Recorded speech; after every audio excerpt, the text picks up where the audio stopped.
So I guess I lost a hubcap driving down the highway. That sucks.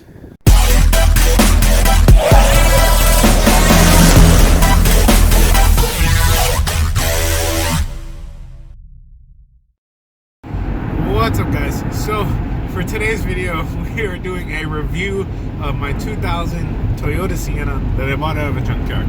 Now, if you didn't see that video, I'll link it in the top of the description box for you guys to go check it out. I went through my whole day that day, going to pick up my stepdad, driving to the junkyard, gave you guys a brief overview of the van at the junkyard, and driving it home and everything else. I had to drive it almost 80 miles out of the junkyard all the way home.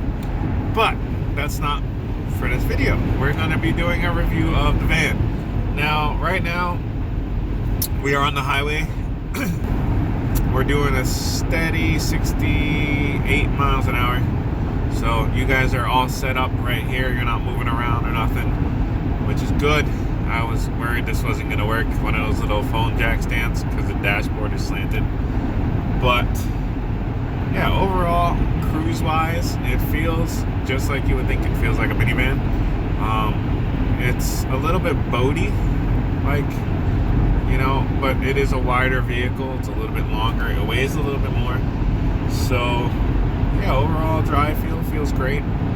Comfort-wise, now I am 6 foot tall, so 6 foot. I still have a little bit of room here. I got like 5 or 6 inches here, and as far as leg space goes, my legs are comfortable. Plenty of leg room down here.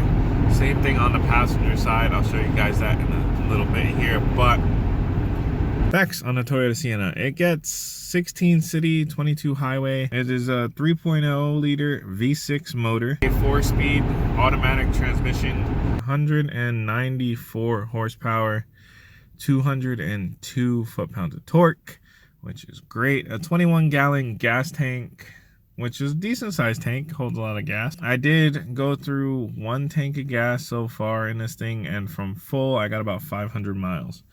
Now granted, most of that was highway driving, so that could change depending on, you know, who's driving. How heavy a foot you have will really change your gas mileage there. But other than that, just from a driving standpoint, like here, we'll turn you guys around. So from a driving perspective, it is a pretty wide dashboard and wide windshield. You know, you can't see the hood sitting here at the driver's seat, but you know it's there. And like overall, cruise control works. I got the power door light on, but that's just because the motor in the power door in the back is shot. And then the tire pressure sensor light, which every car I have ever owned has had that light on, so I'm not too worried about that light.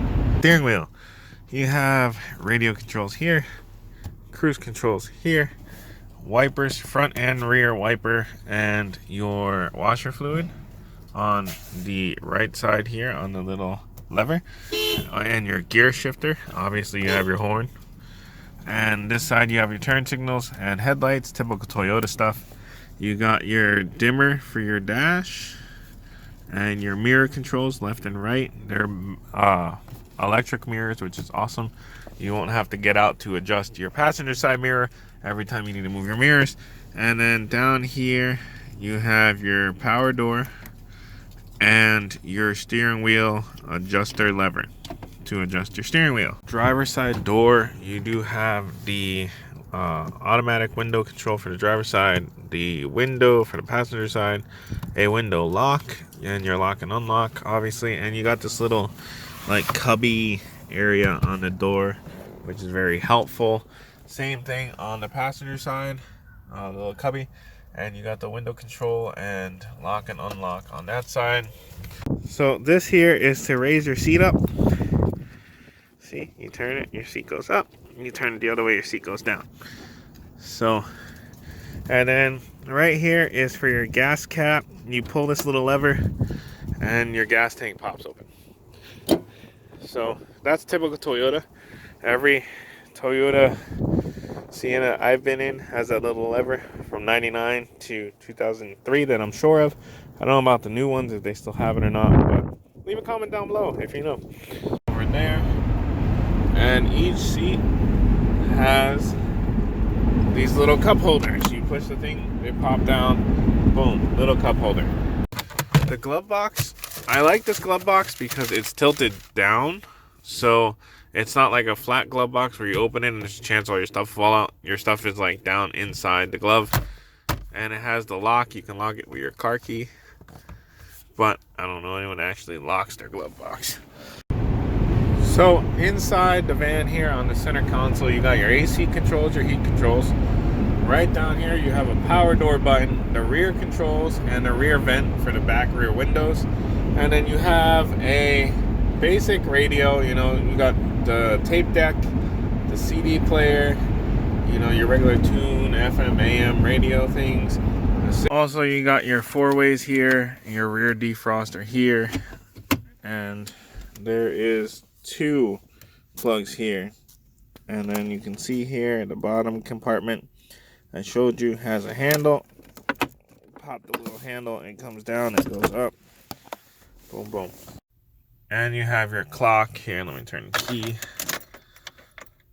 You have your clock with your hour and minute adjustments there. Also with an air vent. You got the middle lights here. They just push in and push out. And then you can set it to off, or you can set it to door, and then they'll turn on when your door's open. But I usually just set them to off. You have your little dry cleaning hook here for your dry cleaning clothes if you're gonna do dry cleaning stuff. Your vent on that side, and then in the back you have another vent there, a handle here, another vent, and a handle here, and then your middle light in the back as well. But this one, it just turns on, off, and door. And then in the back, you also have cup holders on both sides, and these little compartments here. Little compartments you can put stuff in there on both sides as well.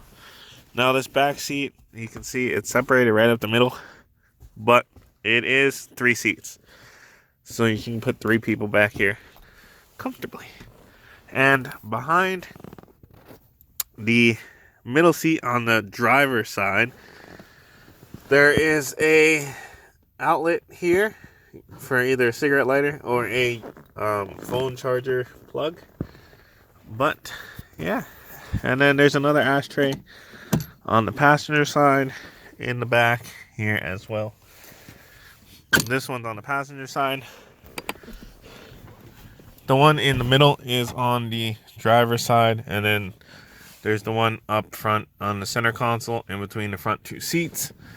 Also, you have a button back here on the passenger side for your power door.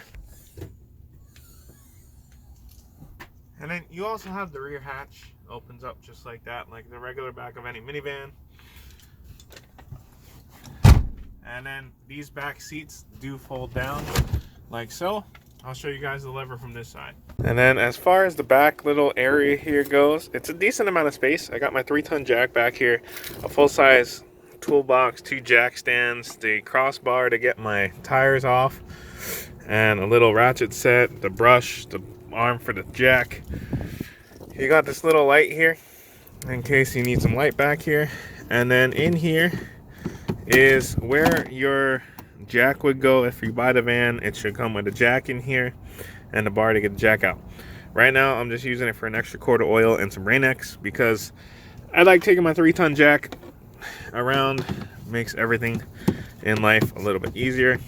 And then this panel just snaps back in like so.